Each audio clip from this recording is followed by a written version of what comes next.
থানায় কখনো কোনো তথ্য নেওয়ার জন্য গেলে প্রথম কার কাছে যাবেন, কোন কাজটা করবেন? অনেকে ভুল করে থাকেন। অনেকে বিভিন্ন কাজের জন্য আমরা নথিপত্র সংগ্রহ করার জন্য আমরা থানায় যাই। থানায় যাওয়ার পরে দেখা যাচ্ছে যার কাছে যাওয়ার কথা সেখানে যাচ্ছি না। আরেকজনের কাছে যেয়ে জিজ্ঞেস করতেছি। অন্য আরেকজনের কাছে জিজ্ঞেস করি, তখন তিনি বলে আমার কাছে তো না, এটা অমুক জায়গায় যান। ওখানে গেলে উনি বলেছে আমি তো না, এটা অমুকের কাছে যান। এইভাবে দেখা যাচ্ছে ৩-৪ জনের সাথে যখন আপনি কথা বলে থাকেন, তখন আপনার মনে একটা বিরক্তির ভাব চলে আসে যে আমি কোথায় আসলাম?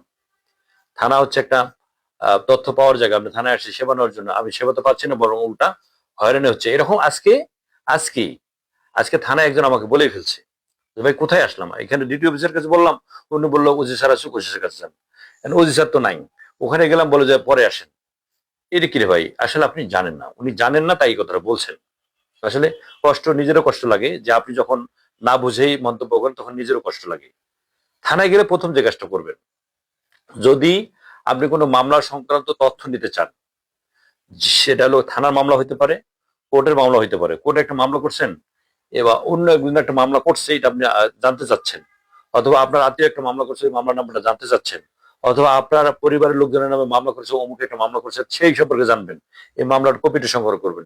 এই তথ্যগুলো, তারপর একটা জামিন হয়ে আসছেন, একটা রিকল দিয়েছে আপনাকে, পড়ানো ফেরত একটা কাগজ দিয়েছে, সেই কাগজটা জমা দেওয়ার ক্ষেত্রে আপনি থানার যাবতীয় তথ্যগুলো সংগ্রহ করার জন্য আপনি যেখানে যাবেন সেটা হচ্ছে জুনিয়র সেরেস্তা। থানার ভিতরে যাওয়ার ঢোকার পরে দেখবেন যে ডিউটি অফিসার লেখা আছে, অফিসার ইনচার্জ লেখা আছে, দরজার সামনে লেখা থাকে।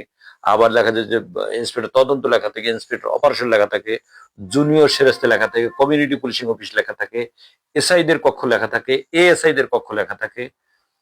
তারপর দেখা যাচ্ছে হল রুম থাকে, থানা ভেদে থাকে। তো যেখানে আপনি লেখা দেখবেন জুনিয়র সেরেস্তা, কাউকে আপনার জিজ্ঞেস করার দরকার নেই। যদি আপনি একটু লেখাপড়া জানেন, কাউকে জিজ্ঞেস করার দরকার নেই। জুনিয়র সেরেস্তা যে লেখাটা, ওই রুমে ঢুকে পড়বেন। ঢুকে ওখানে বলবেন যে ভাই এখানে মুন্সিকে, এটা পুলিশি ভাষায় মুন্সি বলা হয়, যিনি গ্রানিক কাজগুলো করেন, সেই কাজটার যিনি করেন তাকে মুন্সি বলা, পুলিশি ভাষায় মুন্সি বলা হয়। এই রুমে গিয়ে আপনি যে কোনো যারা ওখানে বসে থাকে তারাই সাধারণত এই কাজগুলো করে থাকে। তাকে আপনি বলবেন যে ভাই আমার চাচার নামে একটা মামলা হয়েছে কোর্টে এত তারিখে, ও বাদী হয়ে মামলা করছেন, মামলা নাম্বারটা কত একটু যদি দেন, তখন উনি আপনাকে মামলা নাম্বার দেখিয়ে দিবে।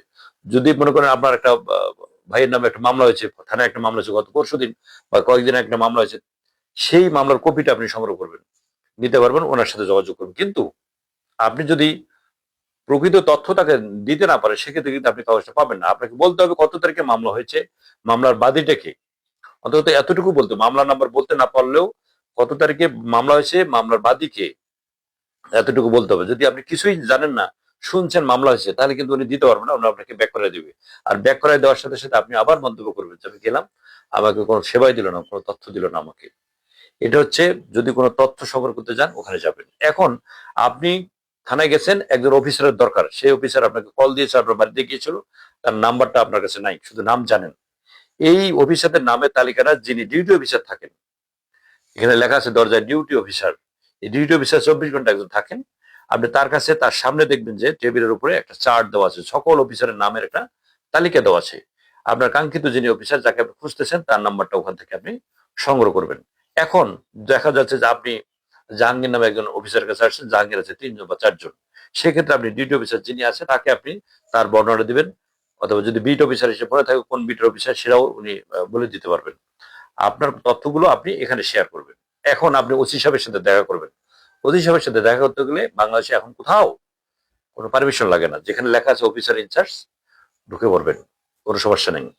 ঢুকে আপনার সমস্যার কথা বলবেন। যদি দেখেন এখানে ওয়েটিং চলছে বা অন্য কারো নিয়ে কথা বলছে, গুরুত্বপূর্ণ একটা কথা বলছে, সেক্ষেত্রে আপনার নিজের থেকে একটু ওয়েট করবেন, যে এখন গুরুত্বপূর্ণ কথা বলছে, হয়তো গোপন কথা বলতেছে, এই সময়টা আমি 5 মিনিট ওয়েট করি।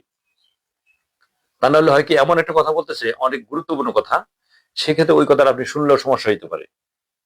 এই কারণে আপনাকে বলতে ভয় পেয়ে প্লিজ একটু পরে আসেন। এটা হইতে পারে, তবে আপনি নিজের থেকে এটা করে ফেলবেন।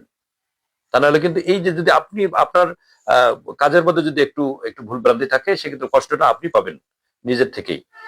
গ্রামের অনেক প্রান্তিক মানুষ এই বিষয়গুলো জানেন না। অসহায় যে মানুষগুলো আছে, গরিব মানুষ, অশিক্ষিত মানুষ, এরা অনেকেই জানেন না। অনেকে দ্বারস্থ হন যে আমি এখানে যাবো, ওখানে যাবো, এটা করবো, সেটা করবো। তাদের জন্য এই ভিডিওটি শেয়ার করে দিবেন। তাহলে আপনার শেয়ার মাধ্যমে তার একটু জানা হয়ে গেল। ভালো থাকবেন, সুস্থ থাকবেন, নিরাপদে পথ চলবেন। আসসালামু আলাইকুম।